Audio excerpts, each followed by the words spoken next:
सोमवार व्रत कथा। सोमवार का दिन शंकर भगवान को समर्पित होता है। आज के दिन भक्त भोलेनाथ को प्रसन्न करने के लिए विशेष पूजा अर्चना करते हैं।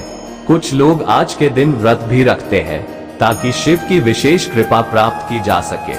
बाबा भोलेनाथ के आशीर्वाद के लिए आप भी सोमवार का व्रत कर रहे हैं तो शिव व्रत कथा को पढ़कर या सुनकर इस उपवास को पूरा करें। सोमवार व्रत की विधि। नारद पुराण के अनुसार सोमवार व्रत में व्यक्ति को प्रातः स्नान करके शिव जी को जल और बेल पत्र चढ़ाना चाहिए तथा शिव गौरी की पूजा करनी चाहिए। शिव पूजन के बाद सोमवार व्रत कथा सुननी चाहिए। इसके बाद केवल एक समय ही भोजन करना चाहिए। साधारण रूप से सोमवार का व्रत दिन के तीसरे पहर तक होता है, मतलब शाम तक रखा जाता है। सोमवार व्रत 3 प्रकार का होता है: प्रति सोमवार व्रत, सौम्य प्रदोष व्रत और 16 सोमवार का व्रत। इन सभी व्रतों के लिए एक ही विधि होती है। सोमवार की व्रत कथा। एक समय की बात है, किसी नगर में एक साहूकार रहता था। उसके घर में धन की कोई कमी नहीं थी, लेकिन उसकी कोई संतान नहीं थी। इस कारण वह बहुत दुखी था।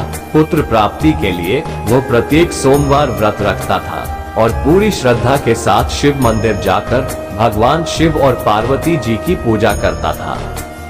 उसकी भक्ति देखकर एक दिन मां पार्वती प्रसन्न हो गई और भगवान शिव से उस साहूकार की मनोकामना पूर्ण करने का आग्रह किया।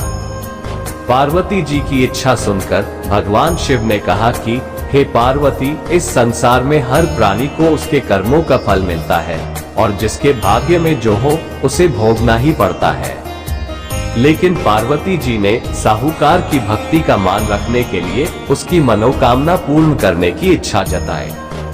माता पार्वती के आग्रह पर शिव जी ने साहूकार को पुत्र प्राप्ति का वरदान तो दिया, लेकिन साथ ही यह भी कहा कि उसके बालक की आयु केवल 12 वर्ष होगी।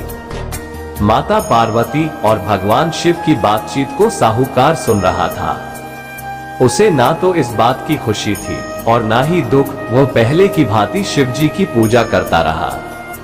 कुछ समय के बाद साहूकार के घर एक पुत्र का जन्म हुआ।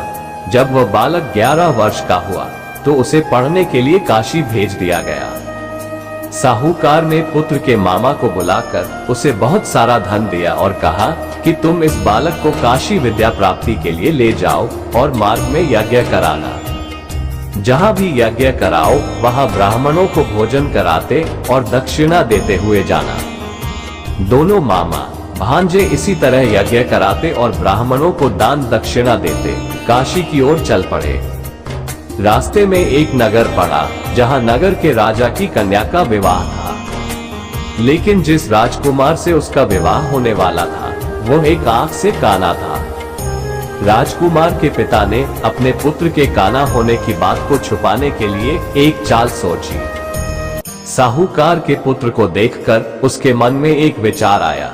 उसने सोचा, क्यों न इस लड़के को दूल्हा बनाकर राजकुमारी से विवाह करा दूं। विवाह के बाद इसको धन देकर विदा कर दूंगा और राजकुमारी को अपने नगर ले जाऊंगा। लड़के को दूल्हे के वस्त्र पहनाकर राजकुमारी से विवाह कर दिया गया। लेकिन साहूकार का पुत्र ईमानदार था, उसे यह बात न्याय संगत नहीं लगी। उसने अवसर पाकर राजकुमारी की चुन्नी के पल्ले पर लिखा कि तुम्हारा विवाह तो मेरे साथ हुआ है, लेकिन जिस राजकुमार के संग तुम्हें भेजा जाएगा वो एक आंख से काना है। मैं तो काशी पढ़ने जा रहा हूँ। जब राजकुमारी ने चुन्नी पर लिखी बातें पढ़ी तो उसने अपने माता पिता को ये बात बताई। राजा ने अपनी पुत्री को विदा नहीं किया, जिससे बारात वापस चली गई। दूसरी ओर साहूकार का लड़का और उसका मामा काशी पहुंचे और वहां जाकर उन्होंने यज्ञ किया। जिस दिन लड़के की आयु 12 साल की हुई उसी दिन यज्ञ रखा गया। लड़के ने अपने मामा से कहा कि मेरी तबीयत कुछ ठीक नहीं है। मामा ने कहा कि तुम अंदर जाकर सो जाओ। शिवजी के वरदानुसार कुछ ही देर में उस बालक के प्राण निकल गए।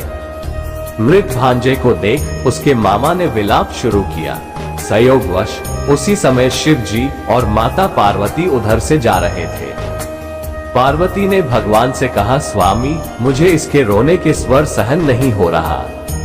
आप इस व्यक्ति के कष्ट को अवश्य दूर करें। जब शिव जी मृत बालक के समीप गए तो वह बोले कि यह उसी साहूकार का पुत्र है जिसे मैंने 12 वर्ष की आयु का वरदान दिया।